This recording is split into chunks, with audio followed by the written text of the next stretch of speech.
Welcome to Words of Power with Joey DeMaio. This podcast is brought to you by ValhallaStudiosNY.com, your destination for immersive recording, mixing, and mastering. If you haven't heard of immersive audio yet, you should Google it. It's an amazing new development in sound technology that'll give you an audio experience like you've never had before.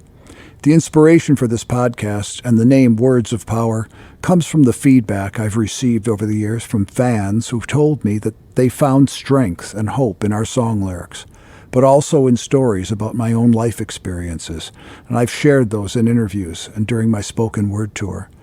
First of all, that's incredibly humbling, and I'm very thankful for this honor. But it also made me think that speaking about these values and experiences in more detail could help people even more. So here we are with Words of Power, where directly or indirectly we'll touch on such key values as loyalty, integrity, friendship, and many more, and how they can help us live a powerful life. In today's episode of Words of Power, I'm joined by Magic Circle's own Suzanne Wagner. She's the operations manager and creative director, and we'll be talking about courage, what it means, what it doesn't mean, and how it can make us stronger. If you're enjoying this podcast, please make sure to rate it and leave a positive review on your favorite podcasting platform. And don't forget to subscribe so you get new episodes automatically delivered to you. Also, follow me on Facebook, Instagram, and Twitter to get all the latest news. You can find me under @RealJoeyDeMaio on all three platforms. All right, so let's talk about courage. I think this is a great topic for a podcast because we all need it. We all display it in one way or another, whether we are aware of it or not. Because in my opinion, courage doesn't just mean, jumping off a plane with a parachute or something spectacular. I think courage happens in everyday life. And we recently asked the MANOWAR fans on social media what courage means to them, and there were some really great posts that I would like to share with you. You've read a lot of them yourself already because we know that you're checking your social media. Let's talk about some of them. Courage means the willingness to venture forth and within to places of shadow and darkness, despite the gripping fear that may overcome you. Burning the bridge behind, leaving no retreat. There's only one way home. Well, apparently someone knows their lyrics. And sometimes that way is filled with anguish and pain. Courage will drive you forward.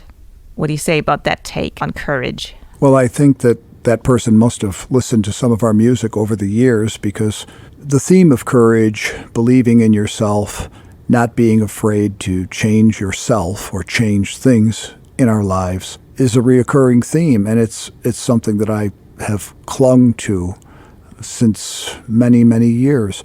It's difficult for any of us to make changes, and the one thing that we can be sure of is we can't change the world, and we certainly can't change others. We can only change ourselves. And I hope this podcast will help people to understand that a little deeper, because as much as we've all been in relationships, whatever the relationship may be, family members, friends, acquaintances, associates, relationships with teachers in school, if it's a bad relationship, we can't make it right. It has to be two people wanting to get along, relate to each other, and find ways to do that. And if you've given it all you can, and you know that to be true, and the other person isn't, you're not going to make up for what they are not willing to invest. It's like recording. You could have the greatest guitar sound in the world, but if it doesn't translate through all of the equipment into the control room onto a record,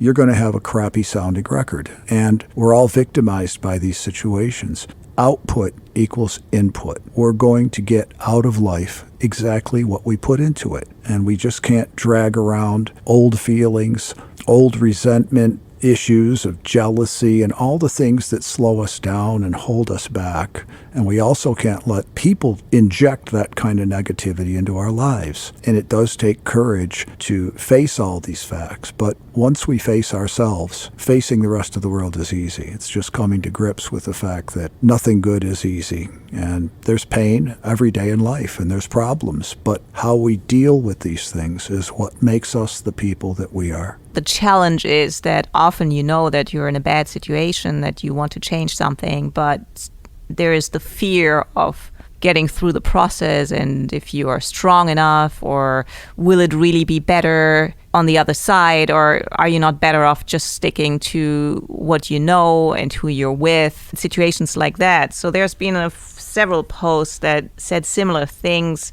like here, to overcome fear and act towards something you believe in, or courage means never back down, to keep moving forward no matter what life puts in your way. And I think that these are very true definitions of what courage is, but very often I think that is easier said than done. So how does one find the courage to make a change is the question. You're talking about what I call the in-between factor. For instance, you're at a job and you go into work every day and you do the very best you can. And of course, every job is surrounded by the typical ass kissers, the jealous people, the cliques and so forth, kind of like high school. And you find yourself in that situation like, oh God, I really need this job. I really need the money, but I'm miserable every day, and the people that I work with are miserable and they bring me down, and there's like maybe one or two positive people that you could see like the work, like the energy that they put out and receive. But you know that those two people and yourself can't compensate for the other 90, or they can't even compensate for one miserable boss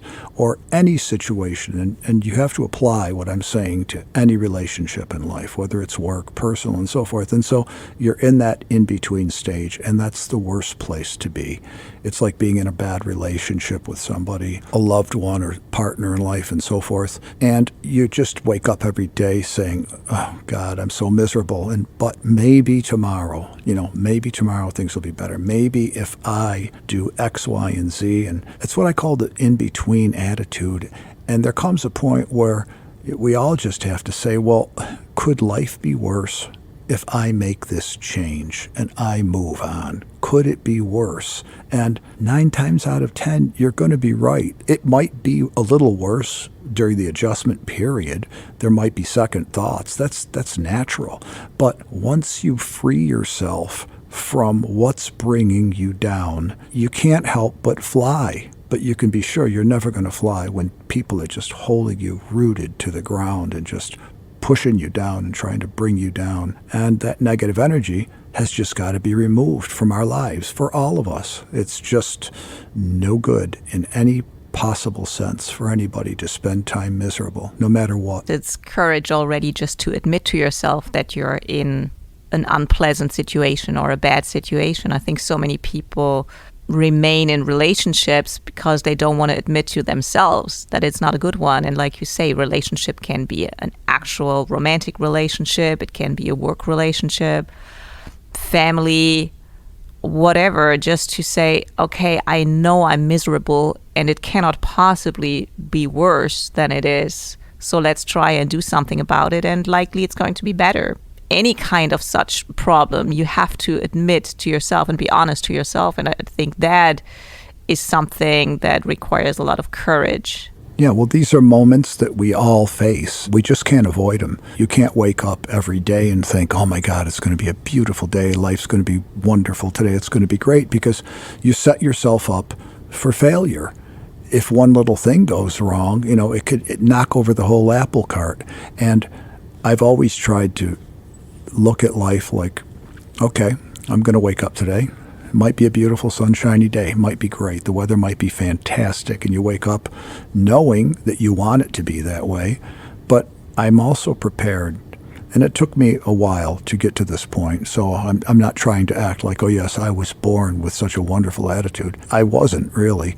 I used to think the world was a perfect place and people were perfect and everybody was fantastic and everybody was my friend and people were just inherently kind and good and wonderful, and they were going to hear my music and think it was so great, and there were going to be so many just good, honest people like the people that raised me, and the world was just perfect. And one day I got so disgusted, I came home and I said to my father, the world sucks.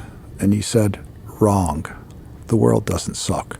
There's nothing wrong with the rocks and trees and the sky and the sun and the planets and the air. He said, it's the people in the world that make it what it is, whether it's good or bad. And it stuck with me, and it was simple, down to earth philosophy, but it's really true. The world is a beautiful place and the world doesn't suck, but people do suck. And it's a shame that we're all born with these inadequacies that we have to recognize and fight. It's just no fun to have to look in the mirror and take an inventory of who you are, what you would like to do, what you'd like to achieve, how you act, how you think, how you relate to other people. And self-improvement is probably the hardest thing we can ever do in our lives, because it means we have to actually look at that person in the mirror and talk to them and tell them the truth. It's a lot easier to criticize other people and try to give other people advice than for us to take our own truly, let's say, harsh and constructively critical advice. But once you get to the point where you can realize, well, I think I could be better at this. I think I could deal with certain situations better. I think I could relate to people a little better or be a little more polite and so forth. All of a sudden you start thinking that way.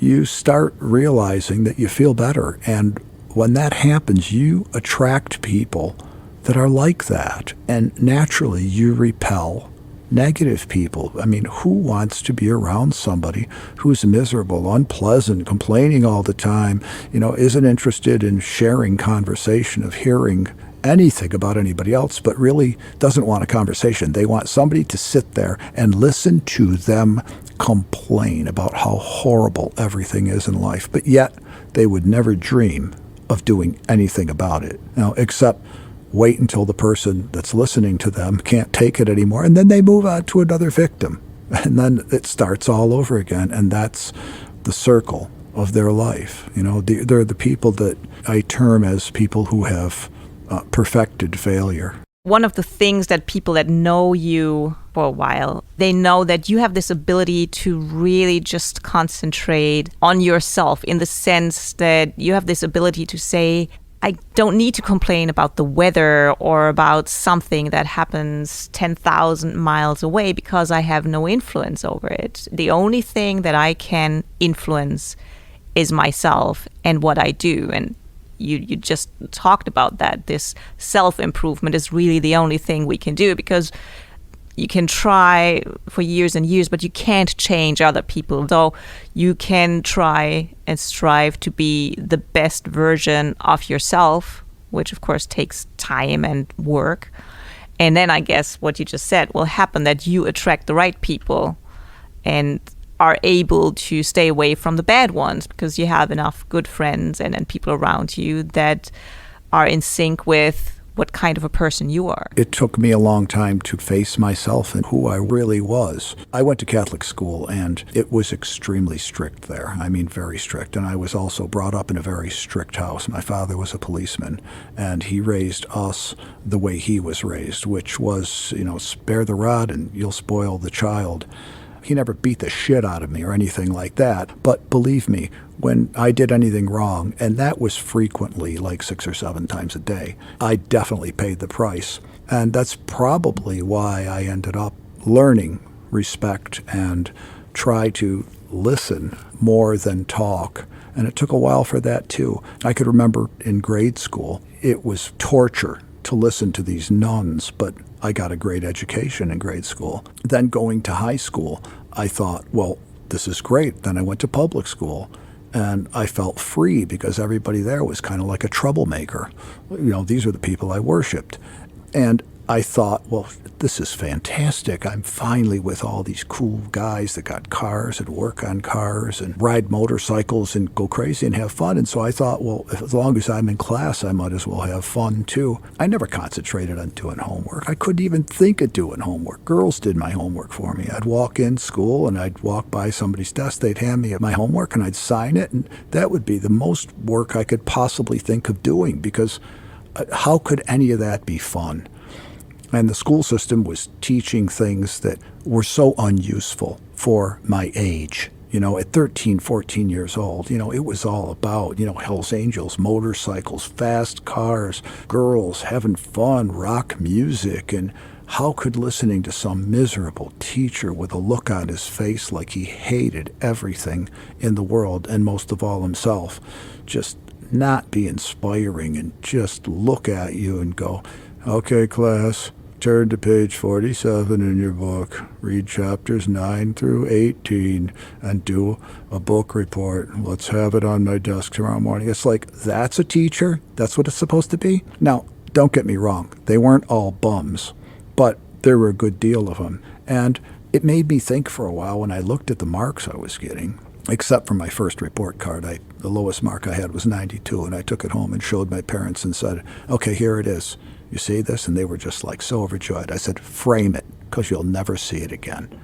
And for a while in high school, all these other kids were getting great marks, and everybody's like, he's so smart, she's so smart. After a while, I started to feel stupid.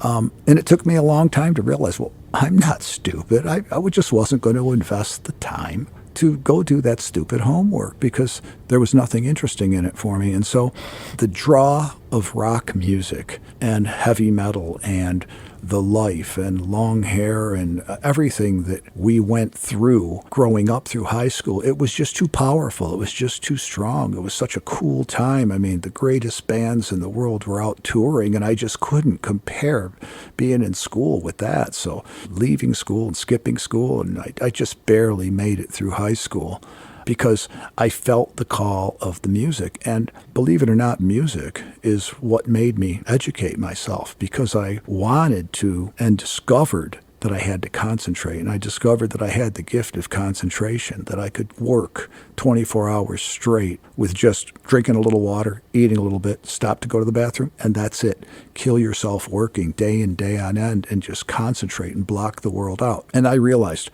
that is an amazing gift to have. And then I had to go back and learn all the things that I probably should have learned in school to understand more about music itself. It was an awakening for me, and I worked really, really hard, and I still do to this day, learning as much as I possibly can. But I think if there's one thing I have to say to anybody who's struggling in school, whether it's college, high school, whatever it is, if you don't want to do what you're doing, if you don't have a love for it, you're not going to do it, and you're certainly not going to do it well. But boy, when you have a desire to do something and it's in your heart and you feel it and you know you're right for it and it's right for you, you just get such a burst of power and energy that will overtake you. It overtakes your spirit, and it gives you this forward jet propulsion momentum to go forward, just like an arrow flies through the air where nothing can grab hold of you. You're moving so fast and you feel so good and you know you're on the right path. That is one of the greatest feelings. So here's a great post on the MANOWAR Facebook page after we asked, what does courage mean to you? Stand tall in the face of darkness. Never back down. Laugh in the face of those that try to bring you down. Never let anyone or anything come between you and your dreams or the things you want to accomplish. So that's basically what you just talked about. And what we can tell from what you just described is that courage, which I feel comes through encouragement, didn't really come from school teachers. So was there anyone in your family or anyone around you that encouraged you and said, yeah, sure, you can try, you can do that, especially, someone like you deciding that they want to be a rock star and musician, it's not really something that is an easy life. So did you have someone that said, yeah, sure, you should try that, you can achieve anything you want? Yeah, I've had a couple of good childhood friends that believed in what I was able to do, and believed in my playing, and believed in the fact that I was serious about what I was doing. But I never wanted to be a rock star, and I am not a rock star, and I don't understand the term. I mean, I understand how people use the term,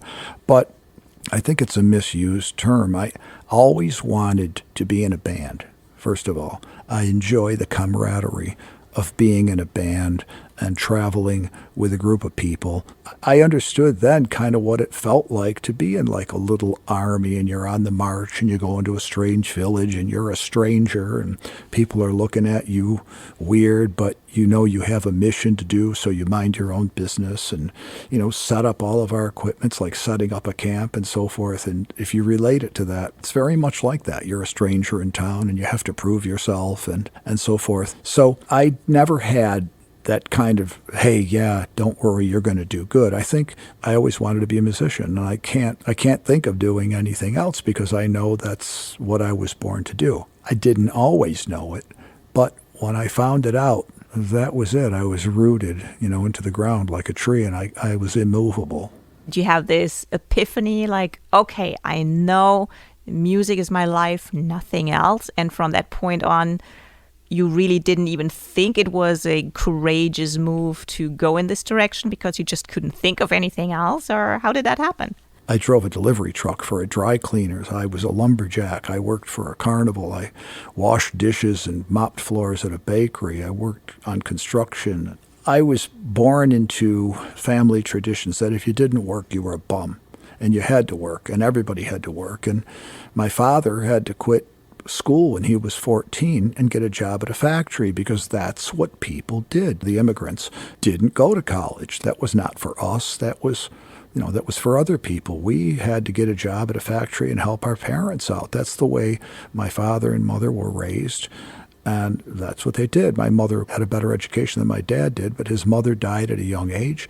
He got out and worked at 14 years old, brought his paycheck home to his mother from a factory, and many people of his generation did that, and that's the kind of stock that I come from. My grandfather came from Italy, didn't speak the language. The other grandfather came from Italy, didn't speak the language. These guys came over at 12 years old, and what kind of job were they going to get? What kind of life were they going to hit? You're going to be a laborer, and you're going to break your ass and get treated like shit, which they did.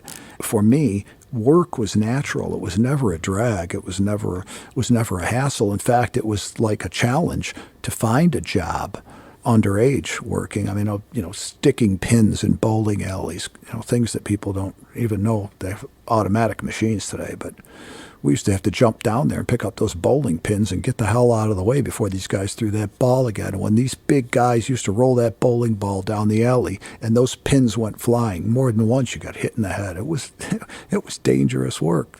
Same with, working for a carnival. Every time we went into a town, there was always a fight. We'd be the outsiders. So how old were you when you said, okay, all of this is not for me. My life is music, and that's just the way it is? I was just out of high school, came home one night for dinner, and I had been working on a job in construction, and I had enough of that. This older guy was giving me a hard time, and, I had long hair, and, he was giving me all this shit, and I knew that if I went back to work that very next day, there was going to be trouble. I'd be arrested. And so I was just home having dinner, and I wasn't too happy. And the phone rang. And this guy calls up and he said, "Is this Joey DeMaio?" I said, "Yeah." And he said, "The bass player?" I said, "Well, no, I used to play bass when I was 15, 16, but I don't play anymore." And he said, "Well, my name is Bob, and I live just a couple towns over, and I'm going to start a band, and we're going to be the loudest band, and we're going to have big amplifiers, and we're going to have amplifiers like Grand Funk Railroad, and I've got the dealership, and I can get them for cost, and we're going to be a three-piece, and we're going to blow everybody away, and, we would like you to play." And in that very moment, it took 1 second, and it seemed like it took an hour, like I was pausing on the phone for an hour, and I flashed my whole life back to when I put a guitar on at 10 years old. it was just like this fast rewind thing. And I went all the way back to 10 years old. First time I put on a guitar, first time I took a lesson. And then all the gigs I played and all the different bands I played in, all the different guys I played with. And it just went zip like they show in the movies, when somebody's life flashes before them. And it all made sense in that moment that the only thing I'd ever done, among the many things I had done for work, the only thing I had done that was probably harder work than any of those horrible jobs I did was actually music. And then that second I said to the guy, I'm in. And my parents were like, what are you talking about? You're in what? What's going on? I said, I'm going to go back and play music. They didn't dig it at all. And my mother was a little more supportive than my father. But, to my father, it was like, the bands of his generation, those guys were jazzers and they were on heroin and, they were all worried about everything that could possibly happen. Don't forget, at this time, it was like, Woodstock, peace, love, drugs, the whole thing, Not a monthly music. paycheck. Yeah, no certainty and all the things that were with them. Their generation was, if you get a job and you're lucky enough to get a job, you got to stay there the rest of your life. And if somebody ever left their job, oh my God, my grandparents would be screaming and yelling, and it would be a catastrophe if somebody lost their job. Now, today, if you stay at a job more than 10 minutes, people are like, well, what's going on? Yeah. So in that moment, you knew that is it. And this is here another post saying courage is staying true to what you are and what you believe. And that was it for you. You knew exactly, I want to be in a band, I want to be a musician, and there is no backup plan. There is no other thing I want to do that could make me happy. Yeah, that was the slam the book down moment and say, okay, I've had enough. And that was it. From that day, I never, ever looked back. I knew it was right. And of course, that band didn't work out, but it was the start. And we did get those big amplifiers. We did drive to Flint, Michigan, and go to the factory that made the same amps as Grand Funk. And I did play louder than hell, that's for sure. And the taste of what that was like playing a few gigs. And it was there's just no road back. You've been listening to Words of Power with Joey DeMaio. I hope you enjoyed today's episode. If you did, please leave a rating and review on your favorite podcasting platform. And don't forget to subscribe to Words of Power. Also, follow me on Facebook, Instagram, and Twitter at Real Joey DeMaio to get all the latest news. Have a great day, and remember to live a powerful life.